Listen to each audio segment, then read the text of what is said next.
more diligent, more honest, frankly, because if they're not going to be honest, it's going to be much tougher to bring our country back. We have a very, very sick country right now. You saw the other day with the stock market crashing, that was just the beginning. That was just the beginning. It's going to get worse. It's going to get a lot worse, in my opinion.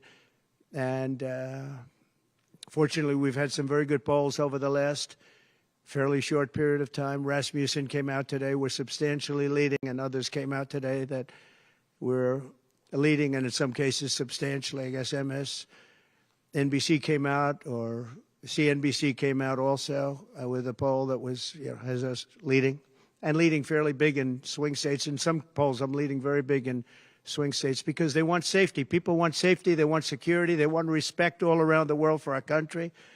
They don't want this horrible culture that is developing, a culture of no common sense. It's really a culture of no common sense, and it's not what anyone wants. We want to have a safe country. We want to have a strong military. We want low interest rates, and we want to be able to have the American dream. We want to be able to have our youth be able to buy homes, housing, get good jobs. And we're really just at the opposite right now. It's so sad to see. But as a border czar, she's been the worst border czar in history, in the world history. I think the number is 20 million, but whether it's 15 or 20, it's numbers that nobody's ever heard before. 20 million people came over the border during the Biden-Harris administration. 20 million people, and it could be very much higher than that. Nobody really knows what the number is. Nobody knows. Nobody has a clue. And the gotaways, they call them the gotaways. The gotaways are at numbers. Somebody was quizzing me on it the other day. No, I don't think so, sir. I don't think so. They have no idea what those numbers are, but they're much higher than you would think. Just like far more people were killed in the Ukraine-Russia war than you ever report. Just like the October 7th would have never happened. Russia would have never hit Ukraine had the election result been called differently. It was a very bad call, but Russia would not have attacked Ukraine. October 7th in Israel would have never happened. You wouldn't have inflation. A lot of great things would have happened, but now you have millions and millions of dead people, and you have people dying financially because they can't buy bacon, they can't buy food, they can't buy groceries, they can't do anything. And they're living horribly in our country right now. With all of that being said, I think it's very important to have debates, and we've agreed with Fox on a date of September 4th. We've agreed with NBC, fairly full agreement, subject to them, on September 10th. And we've agreed with ABC on September 25th. So we have those three dates, and those networks, they're very anxiously awaiting that date and those dates. So we have September 4th, September 10th, and September 25th. We have spoken to the heads of the network, and it's all been confirmed, other than some fairly minor details. Audience, some location, which city would we put it into, but all things that will be settled very easily, I think it'll be very easy. The other side has to agree to the terms. They may or may not agree. I don't know if they're going to agree. She hasn't done an interview. She can't do an interview. She's barely competent, and she can't do an interview. But I look forward to the debates because I think we have to set the record straight. Why is it that millions of people were allowed to come into our country from prisons, from jails, from mental institutions, insane asylums, even insane asylums? It's a mental institution on steroids. That's what it is. When you see the people that are coming into these are institutions that are being emptied out, not in South America, all over the world, including South America, all over the world. Prisons are being emptied out into our country because we have a president that's the worst president in the history of our country. We have a vice president who is the least admired, least respected, and the worst vice president in the history of our country.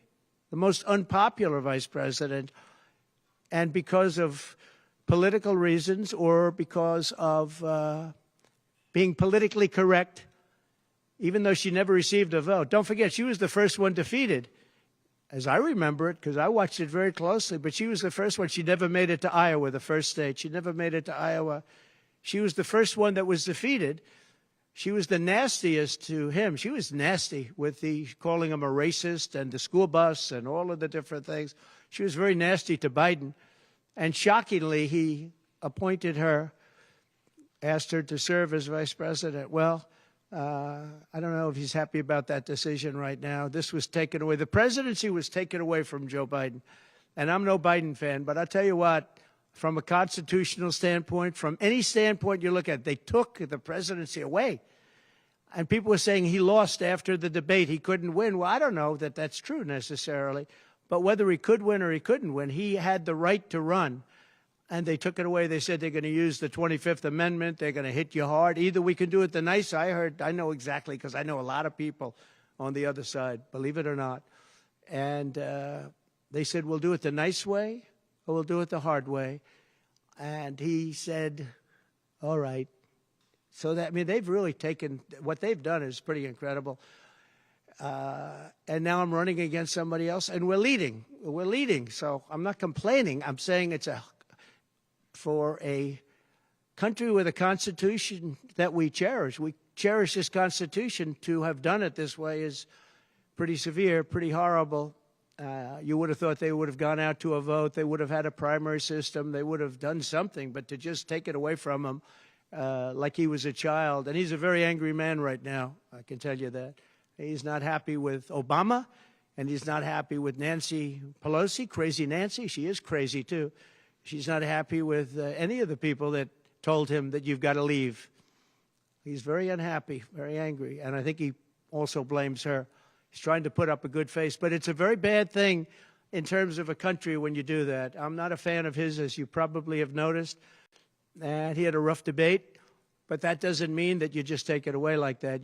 Or you go out to a vote, you do something. He had 14 million votes. She had no votes. She got no votes.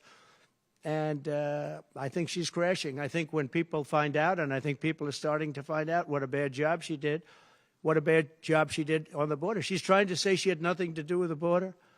She had everything. She was appointed to head the border. And then they said, Border Czar, oh, she loved that name, she loved that name. But she never went there. She went to a location once along the border, but that was a location that you would love to go and have dinner with your husband or whoever.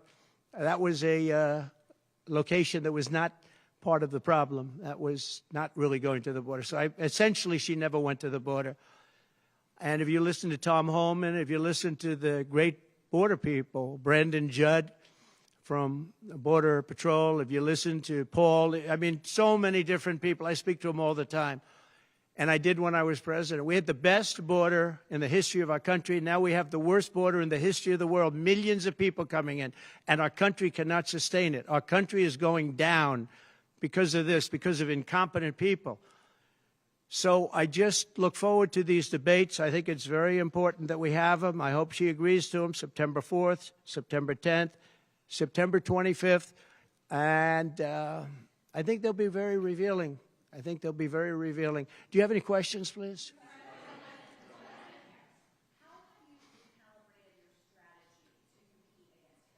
I haven't recalibrated strategy at all. It's the same policies, open borders, weak on crime. I think she's worse than Biden because he got forced into the position. She was there long before. She destroyed San Francisco. She destroyed California as the AG. But as the DA, she destroyed San Francisco. A friend of mine, Bob Tisch, all know the Tisch family. He was in many cities with companies. He said the greatest city in the country is San Francisco. That was about 20 years ago. And he passed away a while ago, and he would be looking down and said, what happened? He thought it was the best city in the country.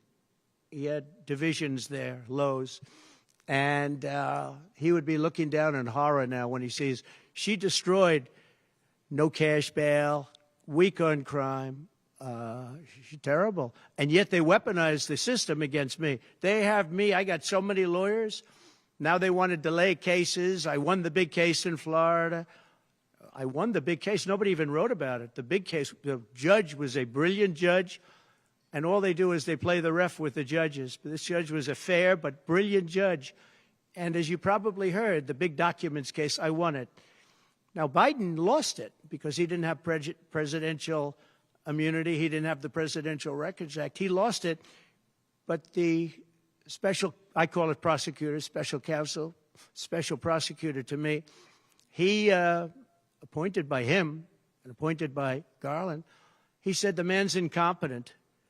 He can't stand trial, but he can run for president. But we no longer have to worry about that because we have somebody that, in my opinion, is more incompetent. She couldn't pass her bar exam and lots of other things, and she should not be in a position, because if she becomes president, our country is going to be a giant fail. It's going to fail. It's going to be a failure the likes of which this world has never seen. Yeah, please. No, how about you?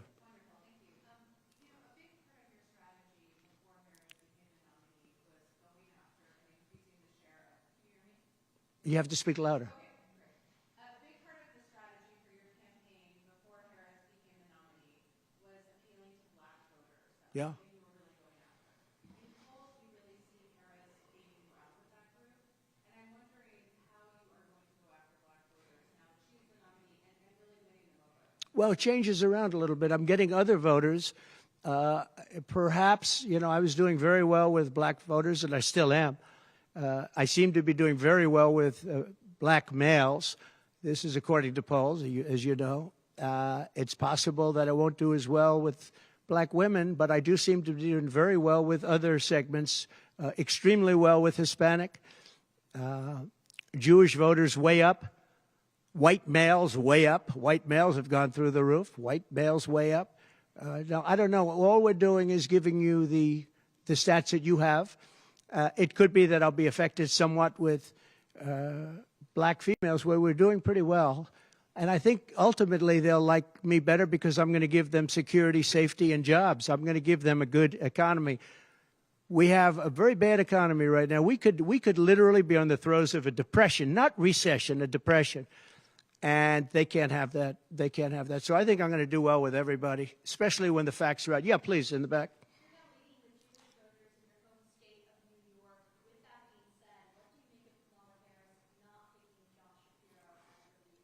Well, I don't know. I know Josh Shapiro. He's a terrible guy, and he's not very popular with anybody. I think that this election maybe is better than Josh Shapiro would have been. But I think other than Josh Shapiro, I think she had some good choices. But Josh Shapiro is not one of them. He's caused a lot of damage with a lot of people. And I don't think he would have been better. I think he would have been maybe the equivalent, maybe not as good. But they had some people that they were looking at that were good, far superior to her. They actually had a story where they had everybody, including, they had like 10 people that she was looking at and her. And they said she was the worst of all. In other words, she was the worst out of the 10 people and her.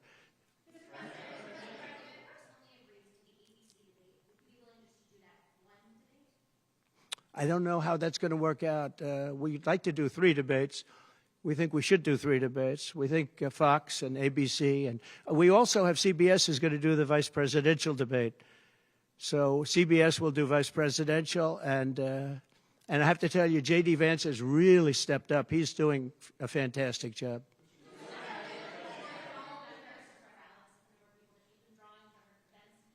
Say it. Are you worried at all about the size of Harris's crowds? Oh, give me a break. Listen, I had 107,000 people in New Jersey. You didn't report it. I'm so glad you asked. What did she have yesterday, 2,000 people? If I ever had 2,000 people, you'd say my campaign is finished. It's so dishonest, the press. And here's a great example. I had in Michigan recently 25,000 people, and 25,000 people we just couldn't get them in.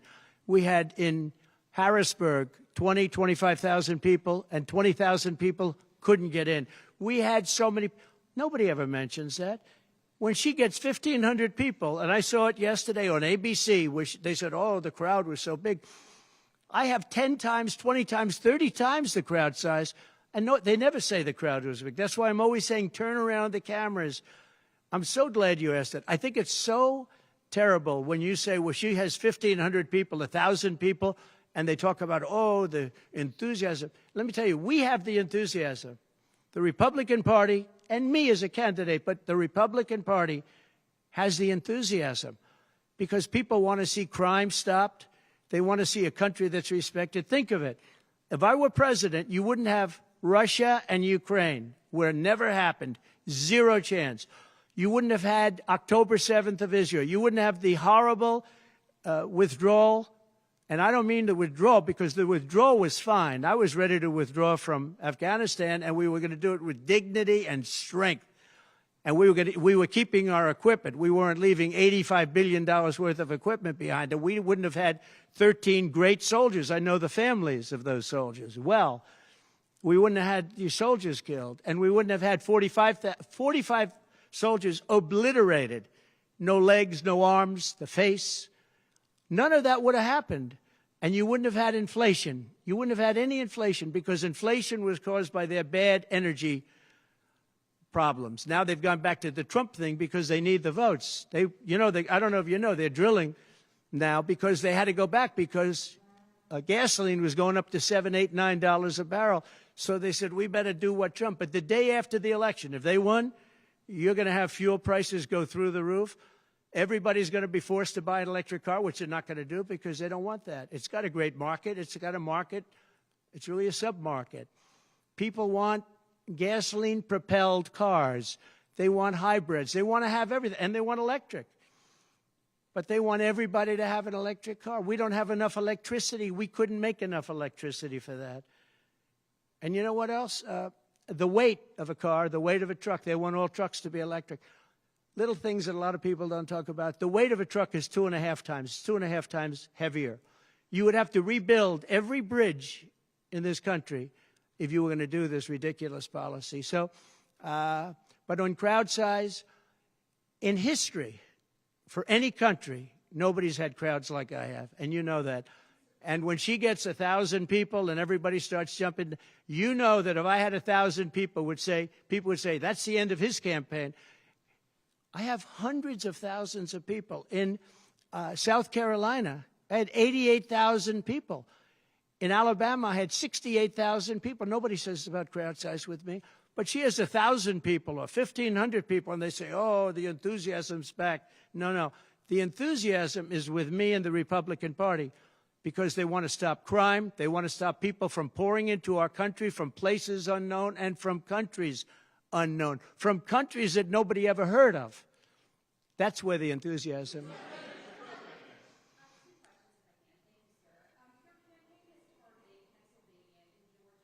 Yeah.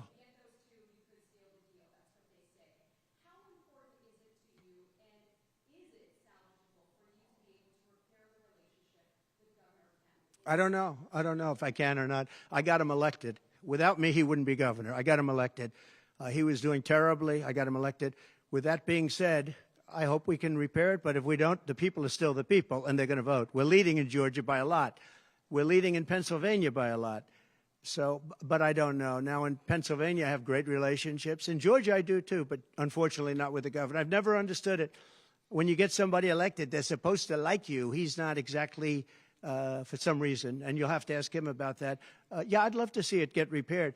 I think that if we don't win Georgia, Georgia is a big win, is a big state. So I won Alabama by a record. Nobody's ever gotten that many votes. I won South Carolina by a record. You don't win Alabama and South Carolina by records and lose Georgia. It doesn't happen. And the people of Georgia understand that. There was tremendous anxiety and problems in Georgia. A lot of people say, what happened? And we have to, all we want is honest elections. If we have honest elections in Georgia, and we have honest elections in Pennsylvania, we're going to win them by a lot.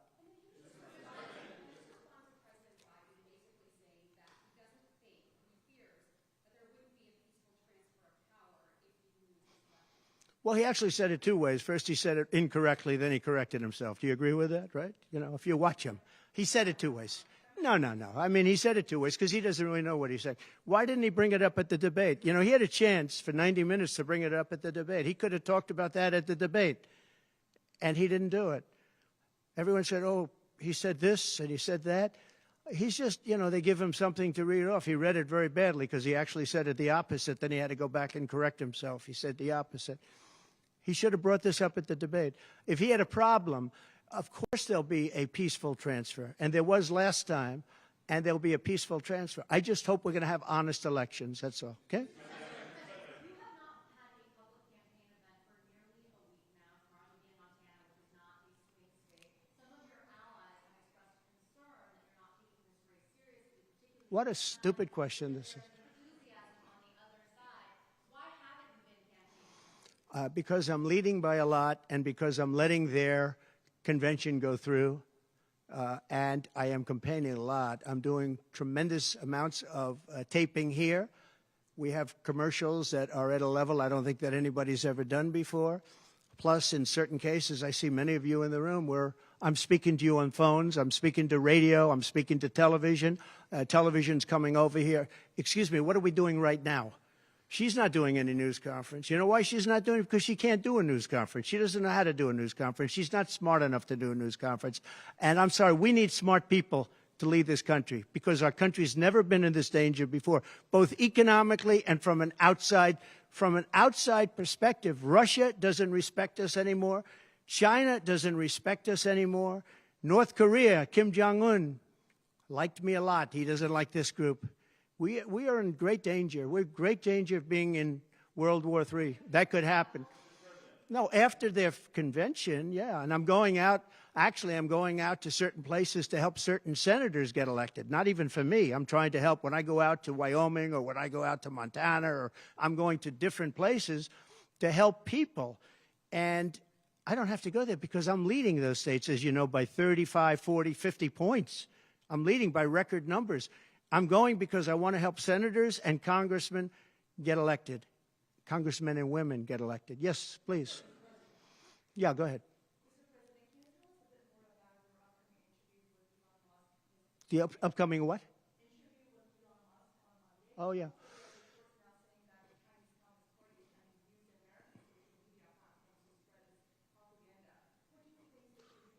Yeah, the Elon Musk. So, yeah, sure. So Elon called me. As you know, he endorsed me full-throated. Great endorsement. I respect Elon a lot. He respects me. And not easy for him to endorse, to be honest with you. You know, it takes courage to endorse people. Many people have courage and many people don't. He does have courage.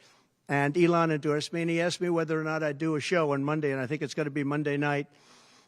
And I believe he's the host of the show. So it'll be very interesting. A lot of people are talking about it. I look forward to it. That'll be done on Monday night.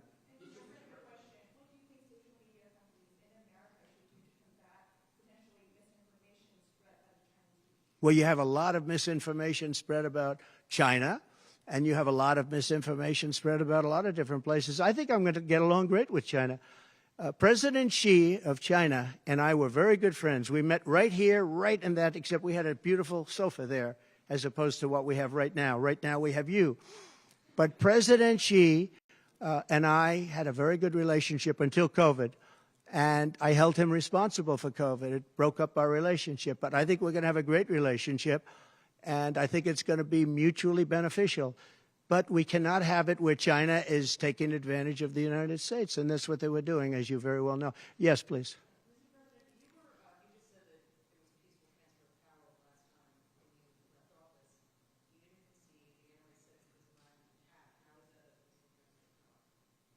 What's your question?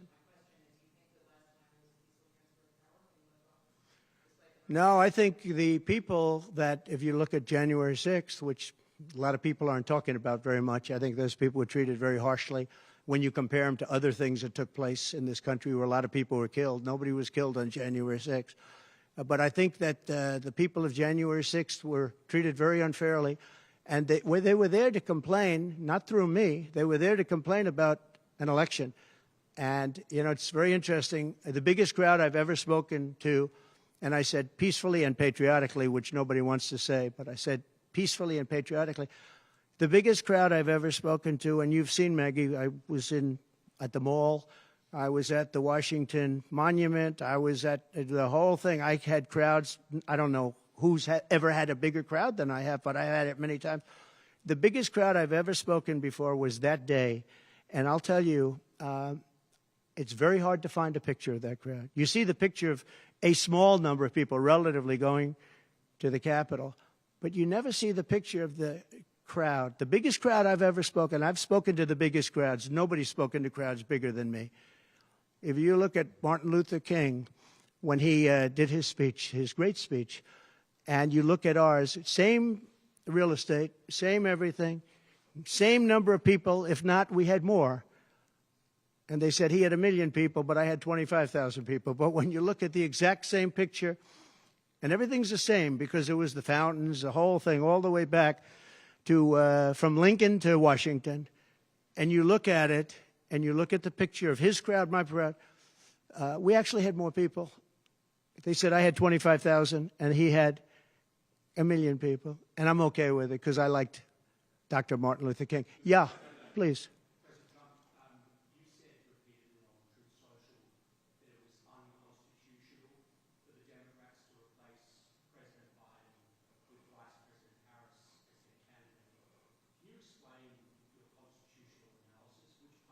Yeah, sure. We have a constitution. It's a very important document, and we live by it. She has no votes, and I'm very happy to run against her. I'm not complaining from that standpoint. And I hate to be defending him, but he did not want to leave. He wanted to see if he could win. They said, you're not going to win. After the debate, they said, you're not going to win. You can't win. You're out.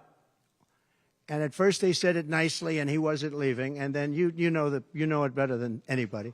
Wait a minute. So when you think about it, they said at first they were going to go out to another vote. They were going to go through a primary system, a quick primary system, which it would have to be. And then it all disappeared, and they just picked a person that was the first out. She was the first loser, okay? So we call her the first loser. She was the first loser when during the primary system. During the Democrat primary system, she was the first one to quit, and she quit. She had no votes, no support, and she was a bad debater, by the way, very bad debater. And that's not the thing I'm looking forward to, but she was a bad debater. She did obviously a bad job. She never made it to Iowa. Then for some reason, and I know he regrets it, you do too, he picked her, and she turned on him too. She was working with the people that wanted him out. But the fact that you can get no votes, lose in the primary system, in other words, you had 14 or 15 people, she was the first one out, and that you can then be picked to run for president, it seems to me actually unconstitutional. Perhaps it's not. Please.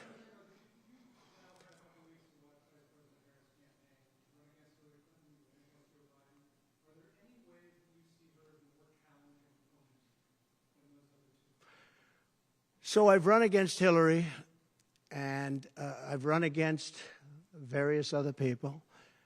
I would say that in terms of intelligence, Hillary was far superior. I would say that. Hillary was smart. She was her own worst enemy in many ways, but she was smart, very smart. Okay? If you ask me to compare them. Please.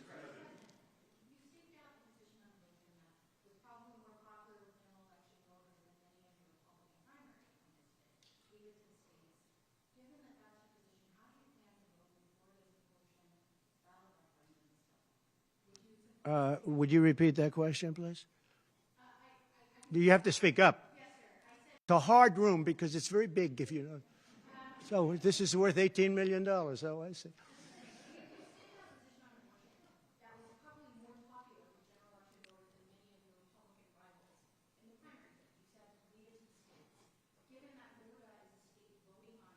Yeah.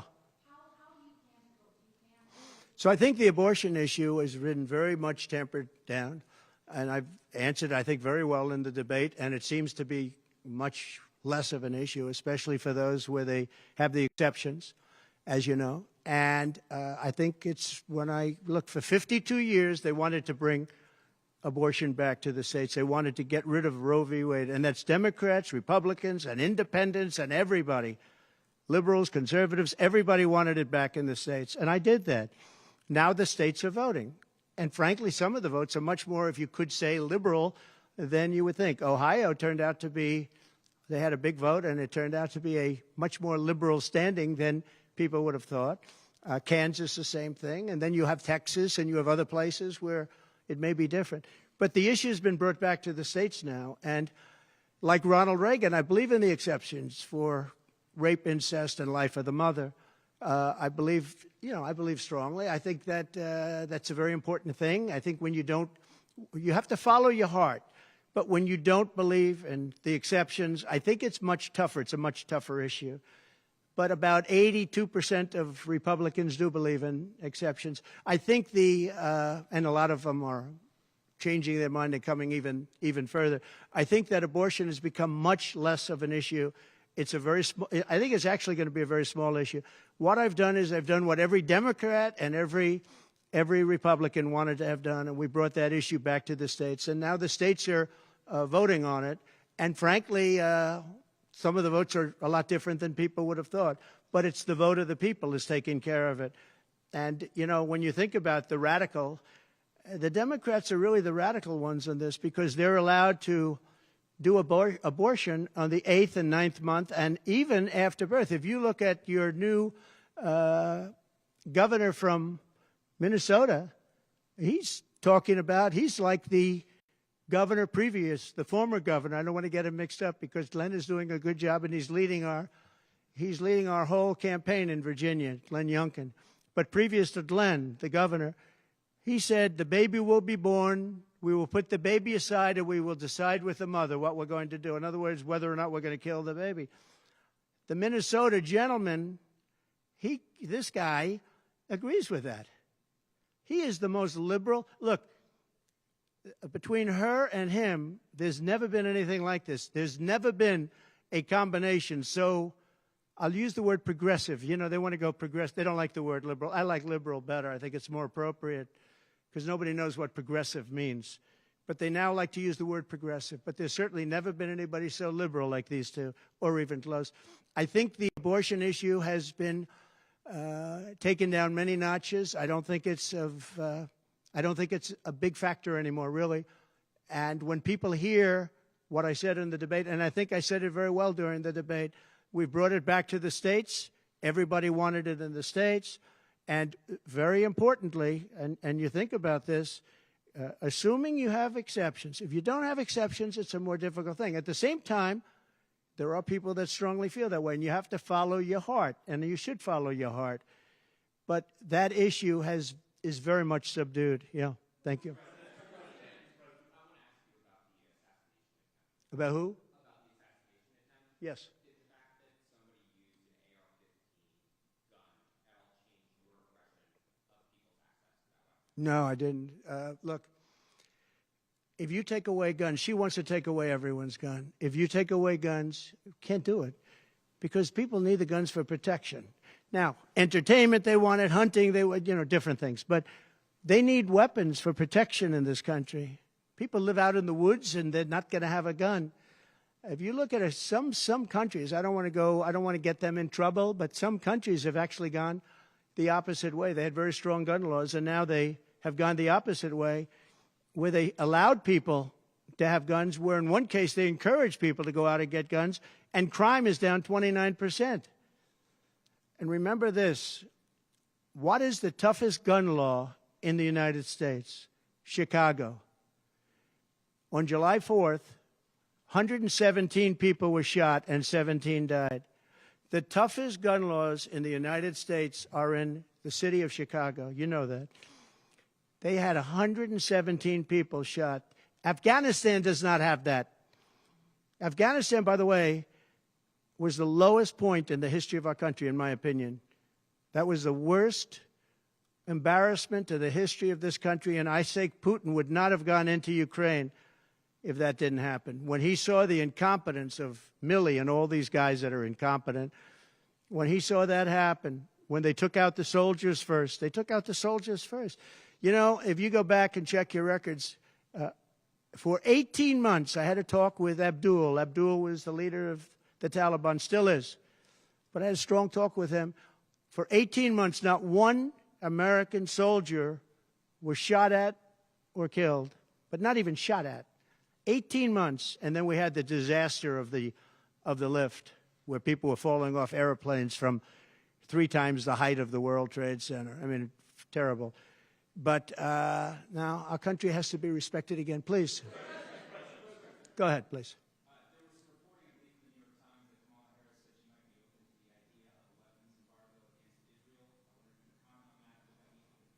I'd be against that. That Kamala is in favor of not giving Israel weapons? Yeah. That's what I hear. Look, she's been very, very bad to Israel, and she's been very bad to Jewish people.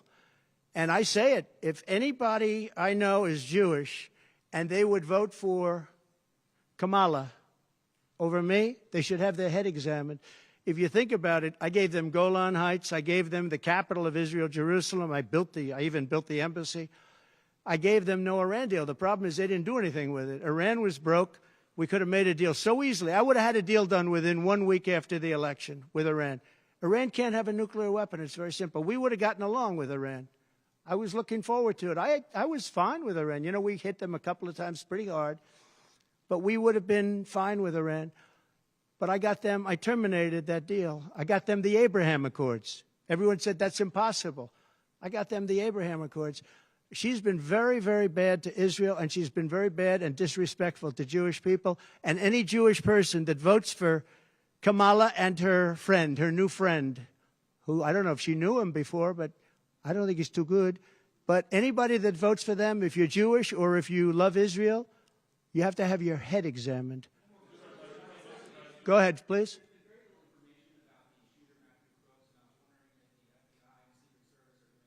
They have. The FBI came to see me about the shooter. I think they've done a very good job. And I think they did a very good job with respect to this other lunatic that they have in custody. Please.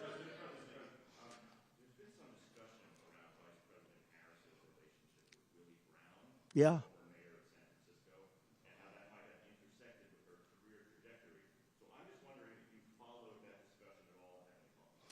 Well, I know Willie Brown very well.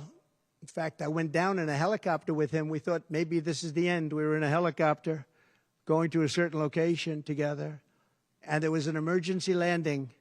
This was not a pleasant landing, and Willie was, he was a little concerned. So I know him pretty well. I mean, I haven't seen him in years. But he told me terrible things about her. But this is what you're telling me anyway, I guess. But he had a big part in what happened with Kamala. But he I don't know, maybe he's changed his tune, but he was not a fan of hers very much at that point.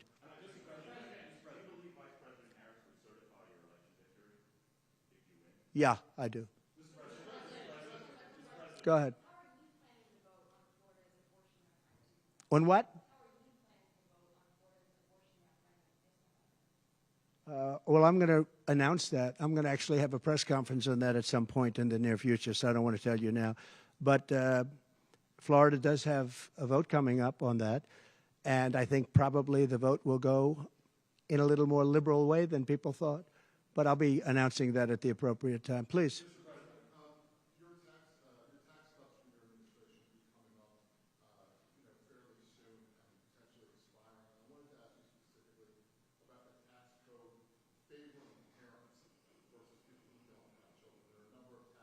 Yeah. Oh, we gave tremendous for child care and all of that. No, our tax cuts, which are the biggest in history, our tax cuts are coming due, as you know, very soon. And if the Democrats don't renew them or make it impossible to renew because it's pretty close in terms of vote, if they don't renew them, it's the equivalent of having a 4 times tax increase from what you have right now, and it'll destroy the economy. I think they're under tremendous pressure to do it. I've never seen, all my life I grow up and I watch politics, and I used to be on the other side of politics first, then I run for office. But in all the years of studying politics, I've never seen people get elected by saying, we're going to give you a tax increase. These guys get up, think of it. We're going to give you no security. We're going to give you a weak military. We're going to give you no walls, no borders, no anything. All these things they're doing. I mean, the transgender became such a big thing. But they do all of these things, but they always say, we're going to give you a tax increase. I never heard anybody campaign on a tax increase. A politician has always said, I will cut taxes. I'll give you one example, Social Security. They're going to destroy Social Security. I am going to leave Social Security. I'm not raising the years. I'm not raising the age. I will be saving Social Security, and I'm going to work it out that there's no tax on Social Security for seniors. I'm also doing no tax on tips, no tax on tips. So waiters, waitresses, caddies, people that drive cars, people that get tips who have been harassed by this government, we're going to have no tax on tips. That's a big thing. Yeah.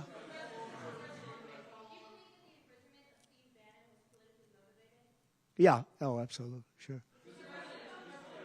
Because other people have done far bigger things than Steve Bannon. Sure, it's politically motivated. I think it's a horrible thing they did. Look, they've weaponized government against me. Look at the Florida case. It was a totally weaponized case. All of these cases, by the way, the New York cases are totally controlled out of the Department of Justice. They sent their top person to the various places. They went to the AG's office, got that one going. Then he went to the DA's office, got that one going, ran through it. No, this is all politics, and it's a disgrace. Never happened in this country. It's very common that it happens, but not in our country. It happens in banana republics and third world countries, and that's what we're becoming. We have no borders. We have bad voting regulations. Anytime you have mail-in ballots, you're going to have problems. France learned that lesson. You know, France had all mail-in voting, and they went back to paper ballots, voter identification, voter ID. They went back to a normal system, one-day voting. They don't want to be around, you know, voting for 64 days. And look, the election, I keep talking about November 5th, but the election really starts on September 6th. That's when it starts because it's early voting. We should have one-day voting. We should have paper ballots. We should have voter ID, and we should have proof of citizenship. Please. No, the gentleman in back. For who? You're going to have to talk louder, sir. Do you support continuation of tax credits for EVs? And secondly, what sort of political or policy advice does Elon Musk give? Elon is a very different kind of a guy. He's a very big believer in the country, but he's very worried about the country. He's very worried about the country. And I don't know if it's good for him politically to have supported me, although I think we have a vast majority of this country does support me. But Elon, more than almost anybody I know, I mean, he loves this country. He loves the concept of the country. But like me, he says this country is in big trouble. It's in tremendous danger. Okay, please. Polls suggest overwhelmingly that Americans trust you more than Kamala Harris to fix the U.S. economy. I like this guy. I like him. What message do you have to Americans, sir, who are struggling to pay for every Yeah. groceries, rent? The polls have suggested. There are some polls that say we're going to win in a landslide. People are voting with their stomachs, meaning they're going to the grocery store. They're paying 50, 60, 70% more for food than they did just a couple of years ago. Look at what's happened to energy. Look at what's happened not only to their cars, where gasoline's gone from $1.87, $1.87, and we had moments when it was below that, but it's gone from $1.87 to $5, $6, and $7. And they take the strategic national reserves and they take it out, even though it's peanuts compared, it doesn't last long. But they're virtually empty now. We've never had it this low. And he's using that to keep the gasoline prices as low as possible. He's sucked all of the oil out, essentially the gasoline, to keep the price down a little bit, and it's had very little impact. But you know what? We have no strategic national reserves now. He's emptied it. It's almost empty. It's never been this low. And I had it at a good level, and I would have had it more if the Democrats would have approved the deal. You know, I had a deal to buy it at $22 a barrel, and now it's going to be close to 100 pretty soon, my opinion. And the Democrats didn't want to do that, but we bought a lot anyway. And we had it pretty good. And what they've done to the national reserves, the strategic national reserves, is, as you know very well, because you cover it, but what they've done is incredible. They've just, for the sake of getting some votes, for the sake of having gasoline, you know, that's meant for wars. It's meant for, like, tragedy. It's not meant to keep a gasoline price down so that somebody can vote for Biden, or in this case, Kamala, who, by the way, is worse than Biden. And she's actually not as smart. Okay? She's actually not as smart. That's hard to believe, isn't it? Yeah, please. Okay. There are other things the federal government could do, not just a ban. Would you direct your FDA, for Sure, you could do things that would supplement, absolutely, and those things are pretty open and humane. But you have to be able to have a vote, and all I want to do is give everybody a vote, and the votes are taking place right now as we speak. Yeah, but it's a very good. There are many things on a humane basis that you can do outside of that, but you also have to give a vote, and the people are going to have to decide. Okay, yes, please. You. On what? No, I think she's actually not as smart as he is. I don't think he's very smart either, by the way. I'm not a big fan of his brain, but I think that she's actually not as smart as he is. To what do you attribute her rising in the polls as becoming a more competitive race since she's taken over? Well, she's a woman. She represents certain groups of people, but I will say this. When people find out about her, I think she'll be much less. And I see it right now. I see her going way down in the polls now. Now that people are finding out that she destroyed San Francisco, she destroyed the state of California along with Governor Gavin Newsom. He's been a terrible governor, terrible. But they did it together. And she was early. I mean, she was the first of the prosecutors, really. You know, now you see Philadelphia, you see Los Angeles, you see New York, you see various people that are very bad. But she was the first of the bad prosecutors. She was early. Who? Would you repeat that, please? No, you. Would you repeat her, what she said? You have to speak up. This room is very louder.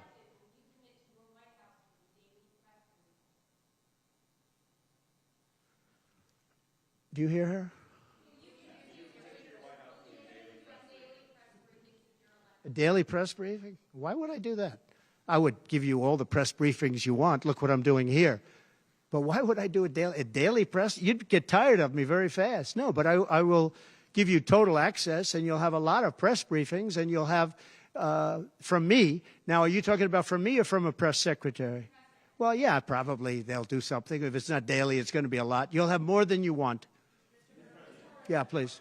President Biden vowed not to pardon his son Hunter, who is now a convicted felon and faces more felony charges in his upcoming trial for alleged tax evasion.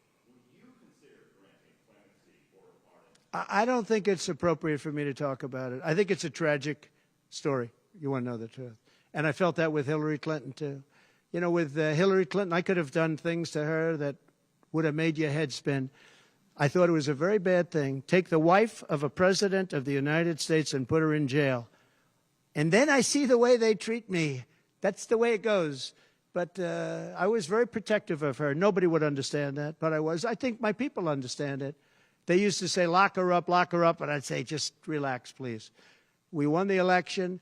I think it would be I think it would have been horrible for our country and we had her between the hammering of all of the files. And don't forget, she got a subpoena from the United States Congress. And then, after getting the subpoena, she destroyed everything that she was supposed to get. I thought it was so bad to take her and put her in jail, the wife of a president of the United States, and then when it's my turn, nobody thinks that way. I thought it was a very terrible thing. And she did a lot of very bad things. I'll tell you what, she was pretty evil. But in terms of the country and in terms of unifying the country, bringing it back, to have taken her and to have put her in jail, and I think you know the things as well as I do. There were some pretty bad acts that she did. I think it would have been very bad for our country. And a lot of my people, a lot of the MAGA, as they call them, but the base. And I think the base is 75% of the country, far beyond the Republican Party, because we're a party of common sense, and I'm a person of common sense. I want to have low taxes. I want to have strong borders. I want to have a strong military so that China and Russia, look, they've allowed China and Russia to do the impossible combined. They're natural enemies. They always have been, because China needs more land and Russia has it. They've always been natural enemies, and because of Obama, it started with him, and then Biden, because he didn't know what the hell he was doing, they've now become one force. And then now they're adding Iran to it, and they're adding North Korea to it. Pretty powerful force. This is something that is unthinkable that they allowed to happen.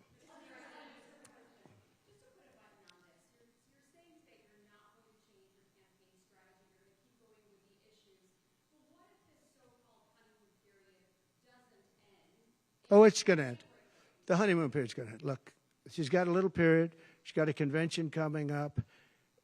It's about policy. It's not about her. I think she's incompetent because I've watched her. She destroyed California. She destroyed San Francisco. Everything she's touched has turned to bad things. I'm not going to use foul language, but everything she's touched has turned bad. She's incompetent. The reason she's not doing what I do and she's not doing what she should be doing, she won't even do interviews with friendly people because she can't do better than Biden. Now, he had a reason for not doing well, and he was never, 25 years ago, the sharpest or brightest bulb in the ceiling. That I can tell you, okay? He wasn't. But he could do interviews at least. Not lately, he couldn't, perhaps. But she should be doing interviews. She doesn't want to do interviews. And the reason she doesn't is, number one, her policies are so bad. Just to answer your question, I think that it's not going to change because it's really ultimately not about her as much as about her policies. She wants open borders. She wants to defund the police. She wants to defund the police. She wants to take away your guns. Anybody that thinks they're not going to come after your guns, you know, when I was president, I totally protected the guns. And I think it's very important. And I know I take some heat sometimes for it, but you have to have safety. You have to have, when the bad guy walks in with a gun, you got to have some way of protecting yourself. And boy, that would be, you would see crime go up at levels that you've never seen. When people say on this side of the house, this house has guns, we will use the guns, they say, let's pass. We'll go someplace else. You have to have them. And for 4 years, and you know, as you know, the NRA endorsed me very powerfully every time I ran, every time. My sons are members, and I guess indirectly I'm a member too. But they gave me the strongest of endorsements, and that's against very strong competition. People that felt the same way. No, you have to have that right. Our Second Amendment is a very important right, and it has to be protected. Okay, how about you? Go ahead. Yeah. So there are some of the most brilliant people on Wall Street that are saying that if President Trump doesn't win, you're going to have a depression. I happen to agree. I think that's true. Because I know how bad these people are. You know, they like to say that they did this and that. You saw the $7 trillion that they said it was me for $7 trillion. It wasn't me. It was them. They said that I had inflation. They took over 9% inflation. No, I had 1% inflation. I had actually no inflation because if you look at the categories, we had just about no inflation. But I had a very minor, I actually had a positive inflation. It was a perfect number because you don't want zero. I mean, I'm not going to give you a whole course on economics, but you don't want zero. 1%, 1.4% is great. You want a little bit because you don't want to have deflation. Deflation is, in many ways, even worse. I had a perfect number right around the 1% number. It was perfect. And to show you, it stayed there for 2 years. And then he did all of the different borrowings that he did. And then he did so many things wrong. Every time he would do it, I'd say, big mistake. And don't forget, they sell hats and they sell stories. Trump was right about everything. I've been right about a lot. Yes, Maggie.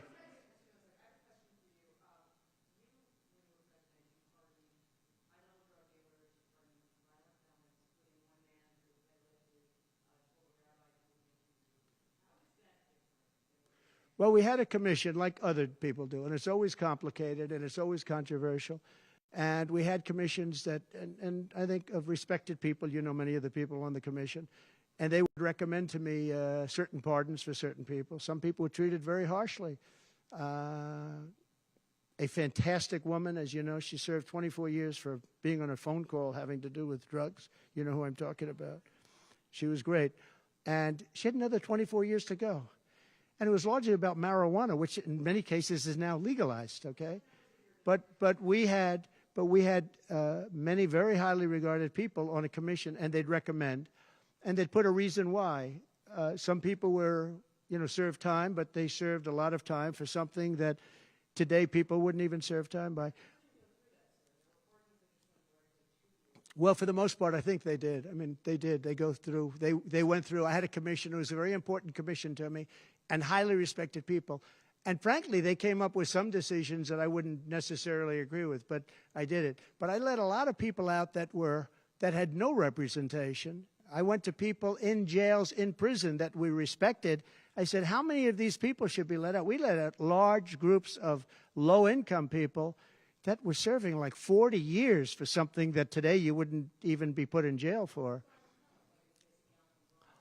We had very few people let out because I said I really don't want to let people out where they had a lot of violence, where they had killing, et cetera, et cetera. And for the most part, we didn't do that. Yeah, please.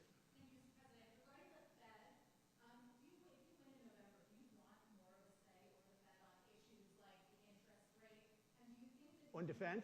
Or the Federal Reserve. Federal Reserve. Right. Well, look, the Federal Reserve is a very interesting thing, and it's sort of gotten it wrong a lot. And he's tending to be a little bit late on things. He gets a little bit too early and a little bit too late. And, you know, that's very largely it's a gut feeling. I believe it's really a gut feeling. And I used to have it out with him. I had it out with him a couple of times very strongly. I fought him very hard. And, you know, we get along fine. We get along fine. But I feel the president should have at least say in there. Yeah, I feel that strongly. I think that in my case, I made a lot of money. I was very successful. And I think I have a better instinct than, in many cases, people that would be on the Federal Reserve or the chairman. Yeah.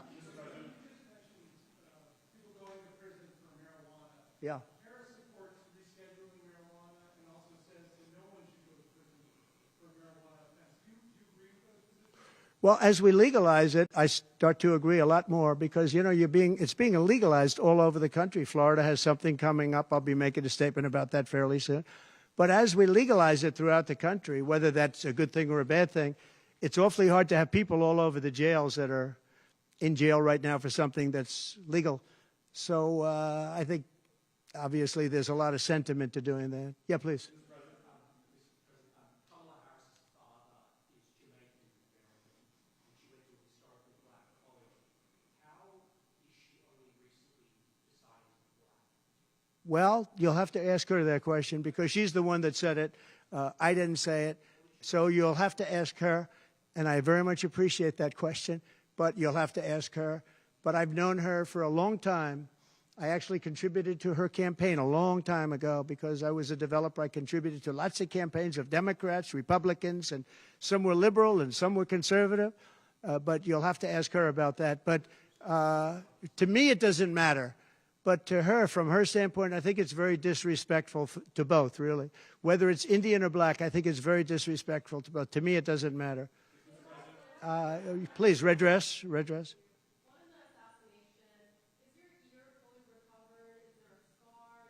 Yeah, pretty much recovered. Yeah, I'm a fast healer. It's a hell of a shot, but I'm a fast healer. Yeah, pretty much recovered. Do you have any hearing damage from it? No, it didn't hit that. I got very lucky. It just hit the lobe, as they call it. Is there a scar on your ear? Yeah, a little bit, not much. On top, a little bit.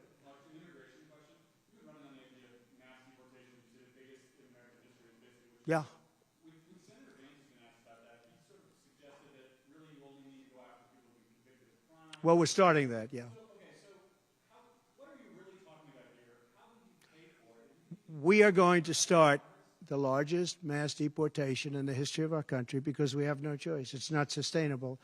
And we are going to start with violent criminals, and we're going to start then with criminals.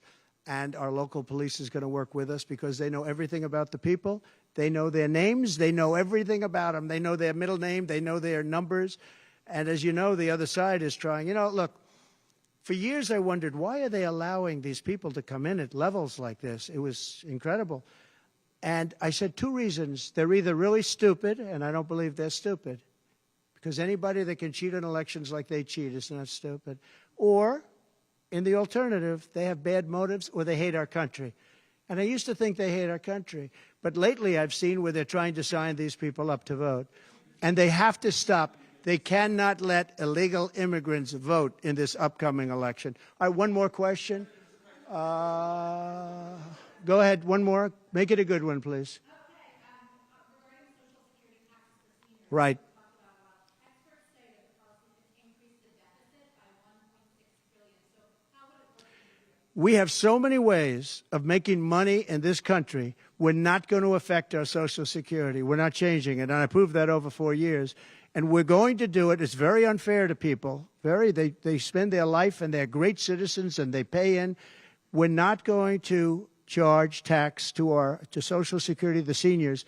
We're not going to do it. We're not going to charge. And also tax. I say the two things.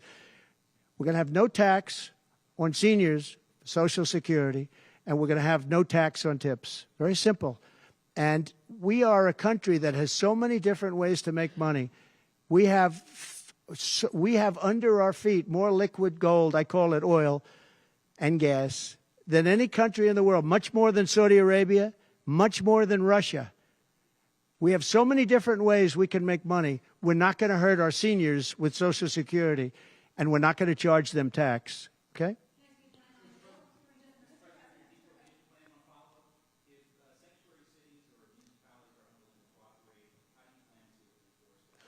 We should not have sanctuary cities. Sanctuary cities is a way of protecting criminals, and we should not have sanctuary cities. And if you go to California, and I know it well, I have property out there, great property. If you go to California and you ask the people of California, do they like the idea of sanctuary cities? They don't like it. They're tired of it. They're tired of crime. They're tired of what's happened to our country. Our country's become a crime-ridden mess, and we're going to stop it on November 5th. Thank you very much, everybody. Thank you. Thank you.